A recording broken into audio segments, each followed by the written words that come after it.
نحمدہ و نصلی و نسلم علی رسول الکریم۔ صلح حدیبیہ کے سفر میں نبی کریم صلی اللہ علیہ وآلہ وسلم تھے اور قریش کا ضد تھا کہ نبی کریم صلی اللہ علیہ وآلہ وسلم مکۃ المکرمہ میں آنے نہ پائیں، اس لیے انہوں نے خالد بن ولید کو آگے بھیجا ہوا تھا، لیکن ذکر ہو چکا کہ نبی علیہ السلام کا لشکر جو ہے وہ خالد کے لشکر کو کراس کر کے آ گیا، لیکن حدیبیہ میں آپ کی اونٹنی بیٹھ گئی اور وہاں پر ہی ایک قسم کا پڑاؤ پڑ گیا، برسات بھی ہوئی اور کنویں سے جو پانی وہ بھی حضور علیہ السلام کی دعا سے وہ بھی ابھر کر آیا۔ تو قریش کی طرف سے ایک شخص آیا، بدیل بن ورقہ الخزائی، خزا قبیلے کے لوگ جو تھے وہ نبی علیہ السلام کے دوست تھے، حلیف تھے مسلمانوں کے، اور اس نے آ کر نبی کریم صلی اللہ علیہ وآلہ وسلم کو آ کے بتایا کہ قریش جو ہیں وہ بالکل بضد ہیں اور کہہ رہے ہیں کہ محمد علیہ السلام کو کسی بھی طرح مکے میں داخل ہونے نہیں دیں گے۔ اگر حضور مکے میں داخل ہو گئے تو لوگ کہیں گے کہ قریش محمد علیہ السلام سے ڈر گئے، لہذا حضور کا اس طرح مکے میں آنا، عمرہ طواف کرنا ہمارے لیے یعنی بے عزتی کا مقام ہے، ہم حضور کو نہیں چھوڑیں گے، ہماری بدنامی ہوگی۔ تو بدیل بن ورقہ نے بھی آ کے نبی علیہ السلام کو یہ چیزیں بتائیں کہ قریش جو ہے وہ عرب قبیلوں کو بھی انہوں نے ملایا ہوا ہے اور آپ کے مقابلے کے لیے تیار بیٹھے ہیں۔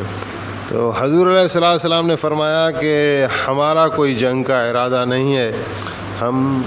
بیت اللہ کی زیارت کے لیے آئے ہیں، عمرے کے لیے آئے ہیں، اور قریش کو ہمیں روکنے کا کوئی حق نہیں ہے، اور تھا بھی نہیں۔ قریش کی یہ رسم و رواج تو رہا ہی نہیں تھا، وہ زائرین جو بھی ہو جہاں سے بھی آئیں تو قریش ہمیشہ ان کا استقبال کرتے تھے، لیکن اب حضور کے ساتھ تو ان کی خاص دشمنی ہو گئی تھی، جنگیں چل رہی تھیں، تو حضور علیہ السلام کو انہوں نے آنے دینے میں اپنی بے عزتی تصور کرتے تھے۔ حالانکہ خانہ کعبہ جس طرح محترم اور مقام تھا قریش کے لیے، اور اس سے بھی کہیں بڑھ کر نبی علیہ السلام کے لیے کہ مسلمانوں کا اب وہ قبلہ بن چکا تھا، لیکن قریش نے یہ خواہ ضد کی۔ پھر ایک شخص اٹھا، عروہ بن مسعود ثقفی، اس نے قریش کو کہا کہ میں تمہارے اندر جو ہے وہ چھوٹا ہو کر بڑا ہوا ہوں، کیا میرے اوپر تم لوگوں کا کچھ اعتماد ہے؟ تو انہوں نے کہا ہاں ہے۔ کہا کہ میں حضور علیہ السلام کی خدمت میں جاتا ہوں، اور بات یہ ہے کہ حضور بات تو صحیح کر رہے ہیں کہ ہمیں عمرہ کرنا ہے، ہمیں زیارت کرنی ہے، لیکن آپ لوگ ضد کر رہے ہیں اور جنگ کا سما بنا رہے ہیں، تو میں حضور کی خدمت میں جاتا ہوں اور ان کو سمجھاتا ہوں کہ وہ اپنے ارادے سے باز آ جائیں۔ تو عروہ بن مسعود جو ہے وہ نبی کریم صلی اللہ علیہ وآلہ وسلم کی دربار میں آیا اور عرض کرنے لگا کہ یا رسول اللہ، آپ جو ہے اس وقت جنگ کے لیے تو نہیں آئے اور نہ جنگ کی تیاری ہے، آپ عمرے کے لیے اور زیارت کے لیے آئے ہیں، اور یہ قریش تیار ہیں کہ آپ کو کسی صورت میں عمرہ حج نہیں کرنے دیں گے، زیارت نہیں کرنے دیں گے، مکے میں داخل ہونے نہیں دیں گے، اگر آپ داخل ہوئے تو یہ آپ سے جنگ کریں گے، اور آپ کی جنگ کی کوئی تیاری نہیں ہے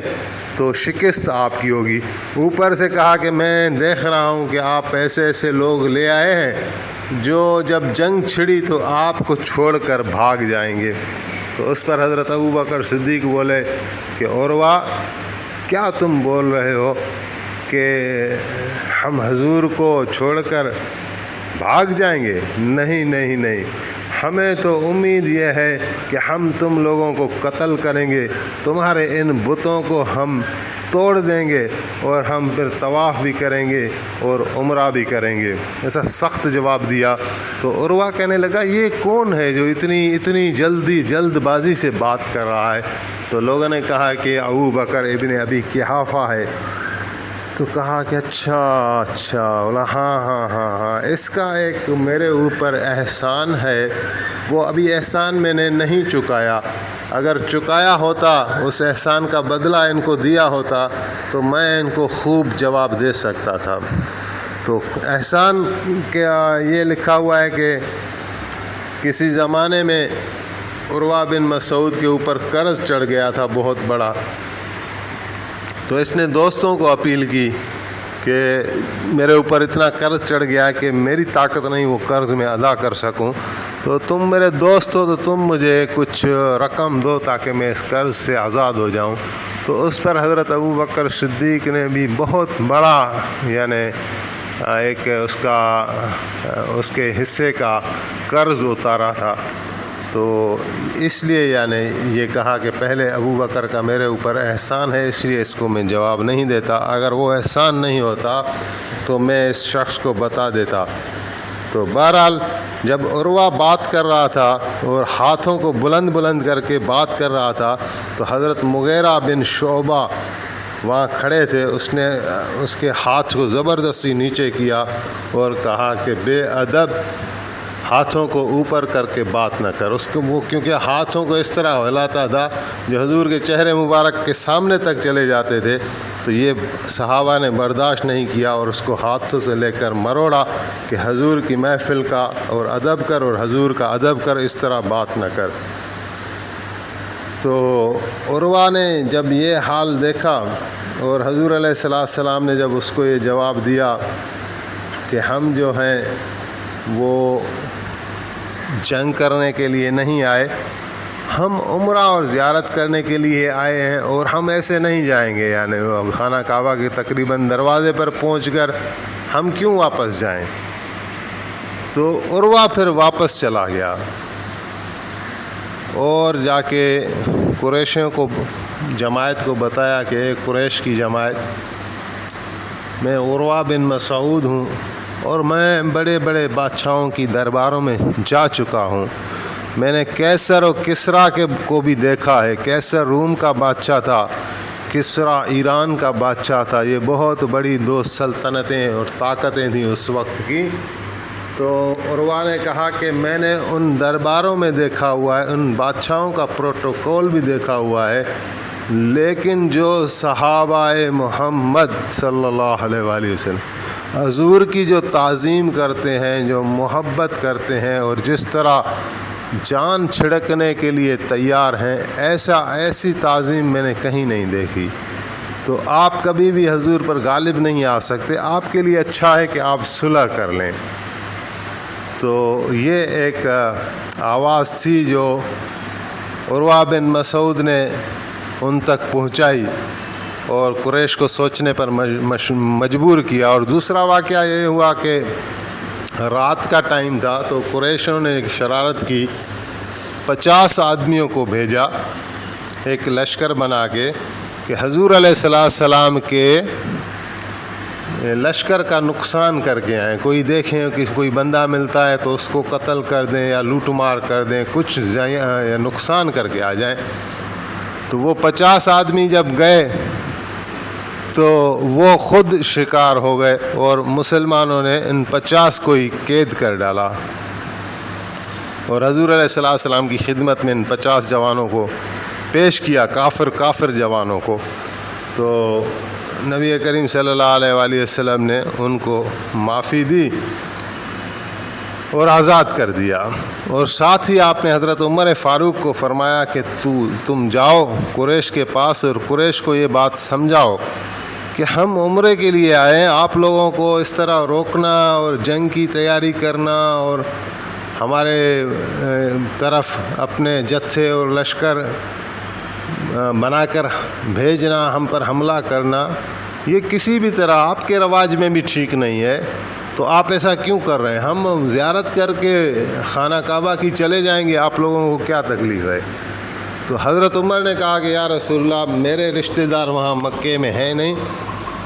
اور اس کو آپ بھیجیں، حضرت عثمان کو بھیجیں کہ مکے والے جو اثر والے تھے، ابو سفیان والے، اور ان کا حضرت عثمان کا خاندان ایک ہی تھا، تو آپ نے حضرت عثمان کو بھیج دیا 10 بندوں کے ساتھ۔ کہ جا کے مکے والوں کو یہ بات سمجھائیں۔ جب حضرت عثمان وہاں گئے تو حضرت عثمان کی انہوں نے تکریم کی، عزت کی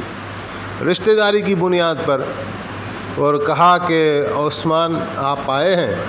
تو آپ جو ہیں وہ خانہ کعبہ کا طواف کریں، عمرہ کریں، زیارت کریں، آپ کو ہم چھوڑیں گے اور حضور کو اور حضور کے لشکر کو ہم نہیں چھوڑیں گے۔ تو حضرت عثمان کہنے لگا کہ میں تو ایسا نہیں کروں گا، یعنی حضور علیہ السلام کو چھوڑ کر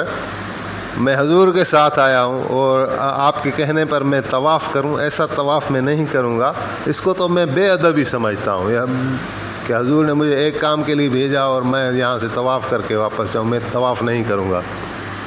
تو یہ ایسے الفاظ تھے جو پھر کافروں کو آگ لگ گئی اور انہوں نے حضرت عثمان کو قید کر دیا 10 لوگوں کے ساتھ۔ تو یہاں تک بات بن گئی۔ اچھا، حضرت عثمان جب قید ہوئے تو ساتھ میں یہ افواہ آئی کہ حضرت عثمان کو مکے والوں نے قتل کر دیا ہے، کیونکہ فضا کچھ ایسے بن گئی۔ پہلے وہ اس کا اکرام کر رہے تھے، عزت کر رہے تھے، لیکن جب حضرت عثمان کا ٹھوس موقف سنا کہ میں حضور کے بغیر کبھی بھی طواف نہیں کروں گا، تو یعنی میرے نزدیک حضرت عثمان کے جو الفاظ تو بظاہر یہی ہیں، لیکن معنی مفہوم اس کا بہت وسیع نکلتا ہے کہ انہوں نے کہا کہ ہم حضور کی رضا کو ہی سب سے زیادہ مقدم سمجھتے ہیں، نہ حج، نہ عمرہ، نہ کوئی نیکی ایسی جس میں حضور کی رضا نہ ہو تو وہ نیکی بھی ہمارے لیے نیکی نہیں ہے، ایسے میں عمرہ نہیں کروں گا۔ تو اس پر وہ ناراض ہو گئے اور حضرت عثمان کو قید کر دیا، اور مشہور ہو گیا کہ حضرت عثمان کو اور ان کے ساتھیوں کو انہوں نے مشرک مکہ نے قتل کر دیا۔ یہ بات جب نبی کریم صلی اللہ علیہ وآلہ وسلم کو پہنچی تو آپ نے ایک درخت کے ساتھ ٹیک لگا کر صحابہ کرام کو بلا کر آپ نے فرمایا کہ اگر عثمان کو انہوں نے شہید کر دیا ہے تو پھر میں یہاں سے مرنے مارنے کے سوا واپس نہیں جاؤں گا، یعنی جنگ کروں گا، اور تم لوگوں کو اختیار ہے، جو کیونکہ ارادہ تو تھا اپنا عمرے کرنے کا، زیارت کرنے کا، اب صورتحال تبدیل ہو رہی تھی، تو آپ علیہ السلام نے فرمایا تم میں سے جو اپنی خوشی سے اس بات پر بیعت کرے کہ میرے ساتھ لڑے گا کافروں کے مقابلے میں تو وہ میری بیعت کر لے، اور جو بیعت نہ کرے اس کو بھی فری ول ہے، آزادی ہے اس کو۔ تو سارے صحابہ نے بیعت کی، جس پر اللہ تعالیٰ نے قرآن نازل کیا کہ لقد رضی اللہ عن المؤمنین اذ یبایعونک تحت الشجر، کہ بے شک اللہ ان مومنوں سے راضی ہو گیا جنہوں نے آپ علیہ السلام کی بیعت کی اس درخت کے نیچے۔ اس درخت کا ذکر قرآن کریم میں بھی ہے۔ پھر آپ نے فرمایا جب ساروں نے بیعت کی، کوئی ایسا نہیں تھا، بس صرف ایک شخص تھا، وہ منافق تھا، اس کا نام بھی لکھا ہوا ہے جد بن قیس، اس کا اونٹ گم ہو گیا تھا۔ جب اس کو کہا گیا کہ بیعت کرو تو وہ کہنے لگا کہ بیعت سے زیادہ مجھے اپنا اونٹ پیارا ہے، میں اس اونٹ کو ڈھونڈ رہا ہوں، میں ابھی بیعت نہیں کروں گا۔ تو اس نے بیعت نہیں کی، باقی سارے صحابہ کرام نے بیعت کی۔ رہا حضرت عثمان کا سوال، تو وہ زندہ ہیں یا وہ شہید ہو گئے ہیں؟ تو حضور علیہ السلام نے اپنا مبارک ہاتھ دکھایا اور فرمایا کہ یہ ہے عثمان کا ہاتھ، اگر عثمان زندہ ہے تو اپنے ہاتھ کے متعلق فرمایا یہ ہے عثمان کا ہاتھ، اور پھر ایک ہاتھ کے متعلق فرمایا یہ ہے محمد کا ہاتھ، اور یہ بیعت رہی عثمان کی محمد علیہ السلام کے ہاتھ پر۔ حضرت قتادہ کہتے ہیں کہ حضرت عثمان کی بڑی شان ہے کہ حضور کریم صلی اللہ علیہ وآلہ وسلم نے اپنے ہاتھ کے متعلق فرمایا تھا کہ یہ ہے عثمان کا ہاتھ۔ تو بہرحال جب اس بیعت کی خبر کافروں کو پہنچی تو یہاں آ کر وہ ڈر گئے کہ مسلمان ابھی جنگ پر آمادہ ہو گئے ہیں اور تیاری کر رہے ہیں، تو یہاں سے یہ گھبرا گئے اور فوراً ایک شخص بھیجا، اور وہ اونٹنی پر آیا اور کہا کہ حضرت عثمان زندہ ہیں، اور حضرت عثمان کے قتل اور شہادت والی بات وہ بالکل بے بنیاد ہے، جھوٹی ہے، حضرت عثمان زندہ ہیں۔ پھر قریش نے سہیل بن عمرو کو بھیجا کہ حضور علیہ السلام سے جا کے صلح کی باتیں کر لیں. تو سہیل بن عمرو چند اشخاص کے ساتھ آیا اور حضور کی خدمت میں. تو آپ علیہ السلام نے دور سے دیکھا سہیل بن عمرو آ رہے ہیں، تو آپ نے اپنے صحابہ کرام کو فرمایا کہ یہ سہیل بن عمرو آ رہا ہے اور ابھی جو ہے وہ صلح ہوگی، صلح کی باتیں ہوں گی. تو سہیل نے آ کے عرض کی کہ ہم صلح چاہتے ہیں. تو نبی علیہ السلام نے فرمایا کہ آپ کے 50 آدمی جو ہمارے قتل کے ارادے سے آئے تھے یا جنگ یا نقصان کرنے کے ارادے سے آئے تھے، ہم نے وہ پکڑ لیے اور پھر آپ کو ان کو آزاد کر دیا آپ لوگوں کے واسطے کہ ہم جنگ کے لیے نہیں آئے، ہم عمرے کے لیے آئے. اس لیے ہم نے ان 50 لوگوں کو کچھ بھی نہیں کہا اور چھوڑ دیا. اور ہمارے 10 آدمی حضرت عثمان کی سرکردگی میں تمہارے پاس آئے سمجھانے کے لیے کہ ہم خالی عمرہ کرنے کے لیے آئے ہیں، جنگ کرنے کے لیے نہیں آئے. تو تم نے ان 10 لوگوں کو قید کر دیا ہے اور پھر کہتے ہو ہم صلح کریں گے. تو سہیل بن عمرو نے فوراً جو ہے وہ کوئی بندہ بھیجا، بولا حضرت عثمان کو اور ان کی ساتھیوں کو آزاد کرو. اور وہ آئے اور نبی کریم صلی اللہ علیہ وآلہ وسلم کی خدمت میں آ کے حاضر ہوئے. اس کے بعد جو ہے وہ صلح کی شرطیں ہیں، اس کو انشاءاللہ پھر اگلی قسط میں بیان کرتے ہیں.